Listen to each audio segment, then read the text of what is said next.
everyone, I'm Janna and this is my best friend Edel. Hello. And today we're going to be talking about desire. It is a topic. Oh God.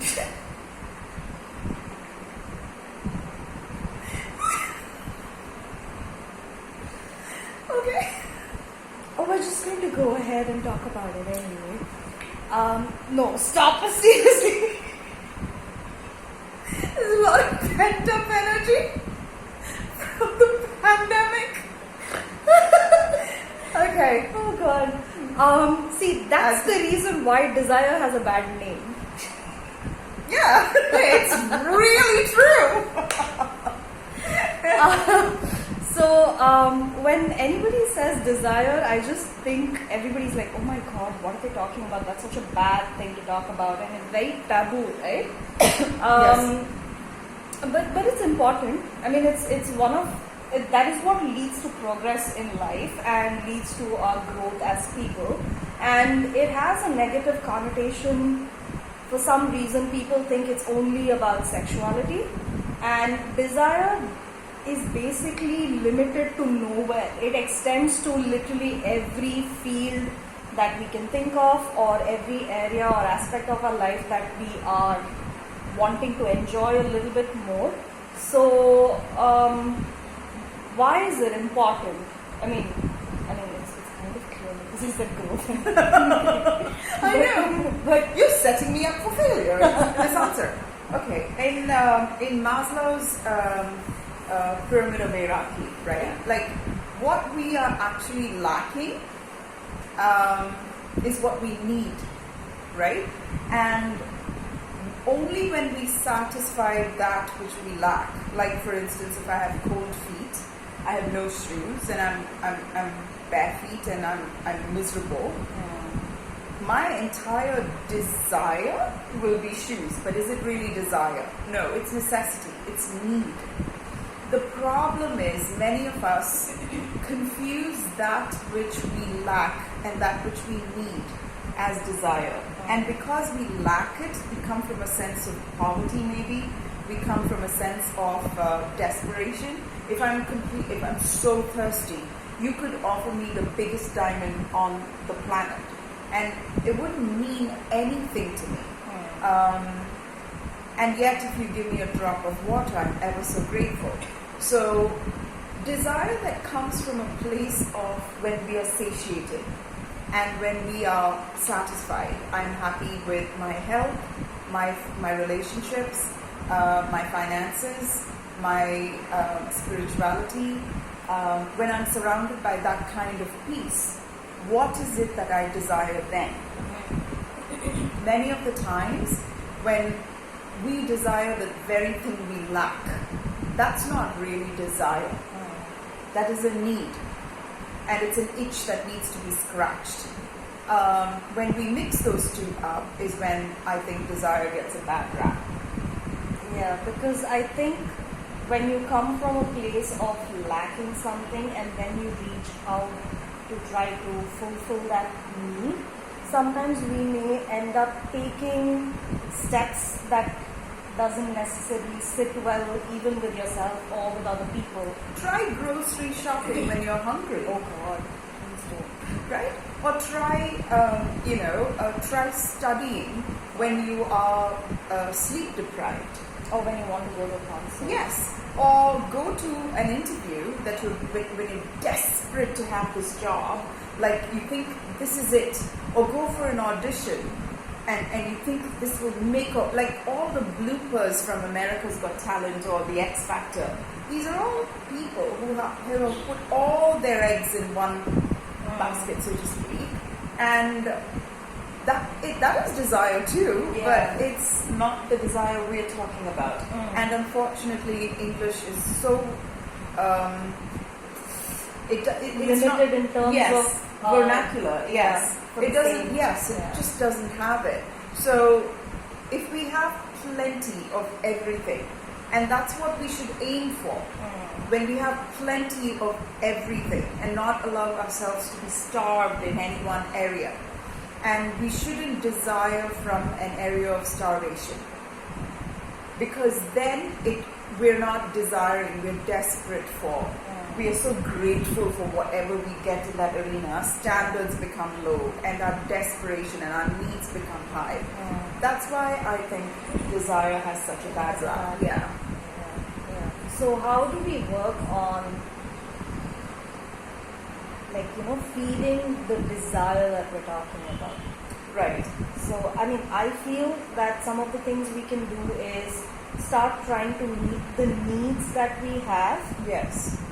Directly, instead of the whole starvation point of view. Yes. Do a lot of internal work. I mean, that makes a lot of difference in changing your perspective on what you genuinely desire. Yeah. And also, I think the whole mentality of desperation is something that we need to work on, because that's not something that we learn by ourselves, right? It's just something that we look at other people and we mimic and just sort of absorb it into our psyche. So I think you also need to be a little careful about the people that you spend time with, because that can make a lot of difference, because a sum total of 5 people is who you are. It's very frightening, but it's true. And it's very, very true. So be wise about the company that you're choosing, because that can make a lot of difference to what your goals are in life, what you are genuinely looking forward to, and whether you want to progress or not, because that also makes a lot of difference in terms of just understanding desire. And personally, I think internal work is the one thing that I've noticed that has been very helpful for me.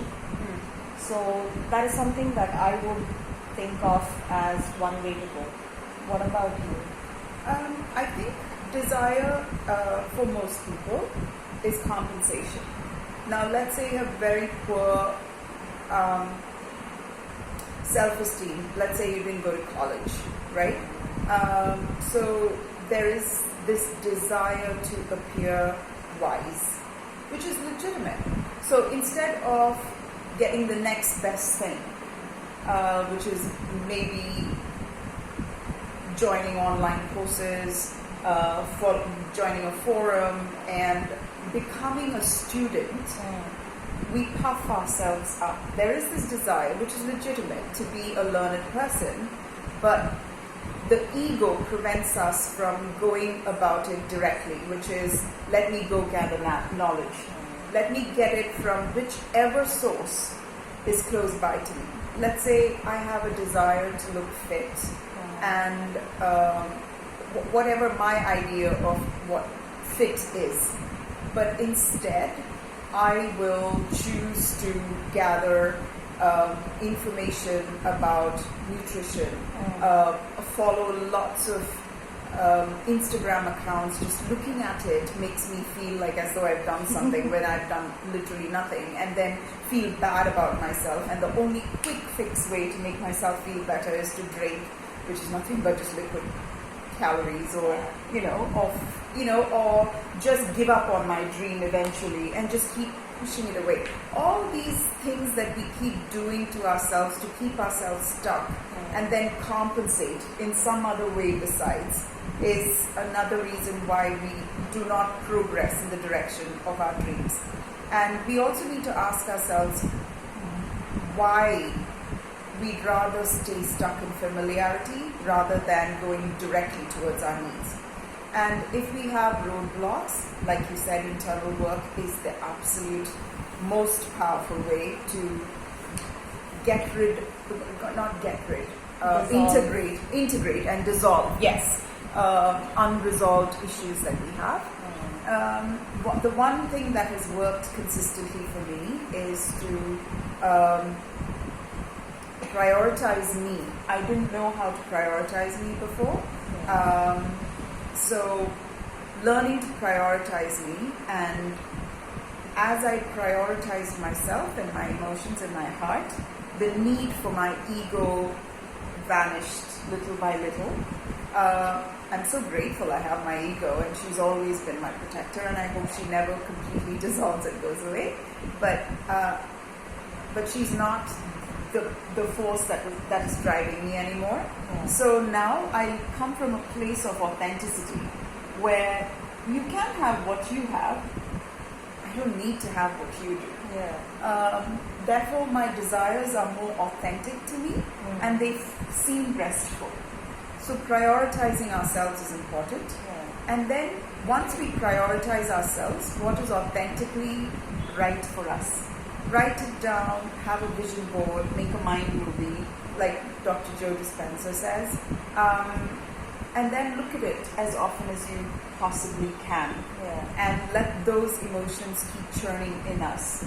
And when those feelings and emotions and sensations of joy and happiness that we have when we see our goals in picture form in a vision board or a mind movie, our subconscious and our unconscious will take us there. Something changes without us actually realizing it. And that is another direct way to go to our goals. The third is understanding why we have our goals, why we have those desires. Is it to compensate for something? I want a super duper rich boyfriend. Why? Because I don't think I can get money for myself. Like, I want to be the top CEO. Why? Because your father used to be a watchman in a building, you know? I want to only buy designer clothes. Why? To hide body issues. So I want to buy a biggest car. Why? Because I think I'm very inadequate. You know, we don't know why. We find out why we need we have the desires, and if it is to compensate for something that we feel is lacking in us, let's fill that lack first, and then the desire, and then let's see if the desire continues to be there. Because once we meet our needs, like you said, directly meet our needs, most times the desire is not even there anymore. And I've also noticed that when it comes, I mean, for me, my personal experience, whenever I've desired for something that came from a place of lack, there's always this anxiety and frenzy attached to it. It doesn't feel calm. It doesn't feel good. It feels like I need to prove something to somebody. And most of the times it's just to prove to myself that I need to do something for myself so I can tell somebody else that they were wrong about me. So the feeling that comes with reaching out for something that you lack, or you know, that poverty, scarcity mentality is always very frenzied, and there's a lot of unrest attached to it. So that is one way to figure out that something feels a bit off. The litmus test is, if there was nobody in the world, would I still have that desire? If there was nobody in the world, to watch it, to witness it. And another way to go about it is, if I had all of this that I'm desiring, would I still feel a lack inside of me? Right. Because that, no matter what you have in the world, if you still feel that emptiness and you feel like there is something that does not sit right, then you also know that is one way to look at it and say, this is probably not what I desire. It would require a lot of sitting in one place and discovering about ourselves. There is this amazing conference I went to many years ago where they were talking about how in the heart especially, when a part, some blood vessels get damaged, there's collateral circulation that just automatically develops. And I've noticed that every single time that I have felt like a failure in the world, my spirituality becomes high, you know. And every time I feel like I am lacking in some way, I immediately delve into psychology, because then I am so complex. So I feel like some of our desires are propping us up, collateral circulations that develop because the main thing is blocked by something. It's a coping mechanism. It is. Desires are coping mechanisms. And unfortunately, even when we don't realize, it's very apparent to other people. and we think, oh, I never showed this to anybody Yes. else, and everybody would be like, oh, you were screaming it. Yes. You have no idea. So I think that's the reason why desire has a bad rap, because we are, wearing blinkers. We're too close to see the wood for the trees in our own lives, but everybody else can see that this is to compensate for that. And I think even if they can't really articulate it in those words, they feel that from your energy, your body language, the way you interact with them, that is very obvious, because words are very limited, right? Everything else is what will tell other people what you're exactly going through. I am a ruthlessly ambitious person, and I was told from a very, very young age that that is the most unattractive trait a woman can have. And I am so ambitious. So I would always gather friends and relationships where I will, galvanize everyone and I try to start projects because I couldn't do it for me. So I wanted a movement. I was always wanted to be part of a process. I always wanted to be part of this. And I always wanted to be in a relationship where I will be this fuel and the fire, and then somebody else will succeed as a result of me. And once I gave myself permission to be, quite frankly, ruthlessly and violently ambitious, because that's the only way I can describe how ambitious I am so restful. Yeah. I don't care if somebody else is meeting their deadline. I'm not judgmental about anybody else. I am so restful. I don't pick up loser men and make them my projects to make them succeed. You know why? Because I'm ambitious and I'm feeding it. Right? So I'm not like a type A nightmare to anybody else anymore, because I'm meeting my own need. So what is your need? Why do you feel that you cannot have it? What? The world is going to hate you because you want to be rich? The world is going to hate you because your desire is to look beautiful? The world is going to hate you because you are ambitious? Because your culture teaches you, your tradition teaches you? There is nothing wrong with the way we were born. We are born with certain triggers and certain needs.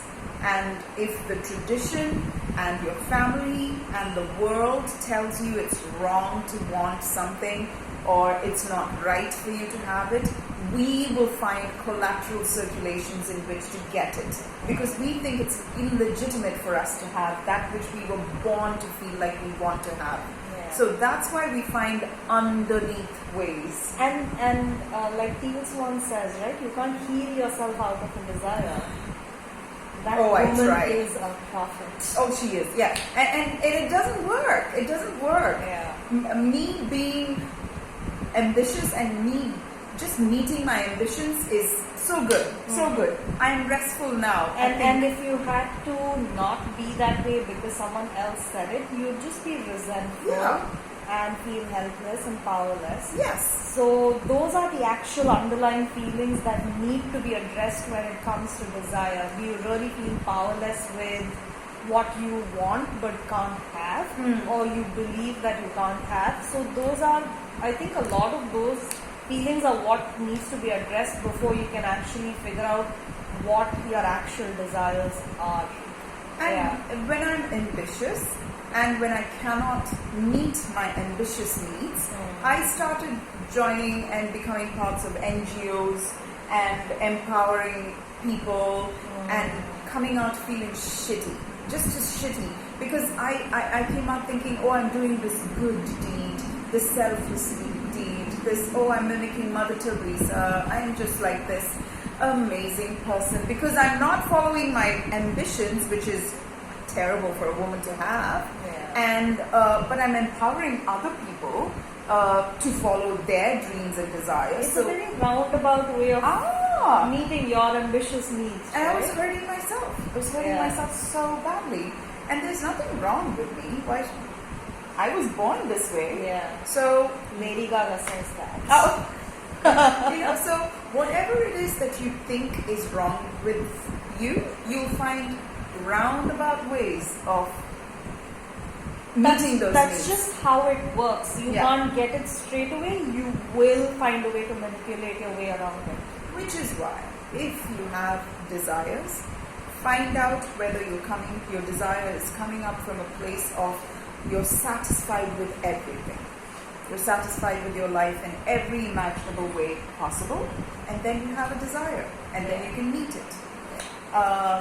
Then the desire is not an evil, terrible thing It that is should going feel to restful. It shouldn't feel like, Restful, oh my yes. god. It's very important to feel that. It's like how a lot of philosophers and spiritual gurus, I think, from way Like before us. have said- Okay. I just made the smuggest face possible. And I just rolled my eyes. How they say that when you meet your soulmate, you don't feel that frenzy, you feel calm. And I think desire, it applies to desire as well. Actually, like an anecdote for that is that I thought I had this ambition of meeting my soulmate. So Why are you rolling your eyes? It could happen. No, but this is the thing, right? I figured I already have my soulmate, and my soulmate is my mom. And I kept thinking, oh, today I'm going to meet my soulmate, and that was this huge desire, and it reached a borderline frenzy kind of a thing. And then once I figured that my soulmate is my mom, and whoever I'm going to meet is not going to be my soulmate, I became so unasshole-y. Yeah, that's the word to remember.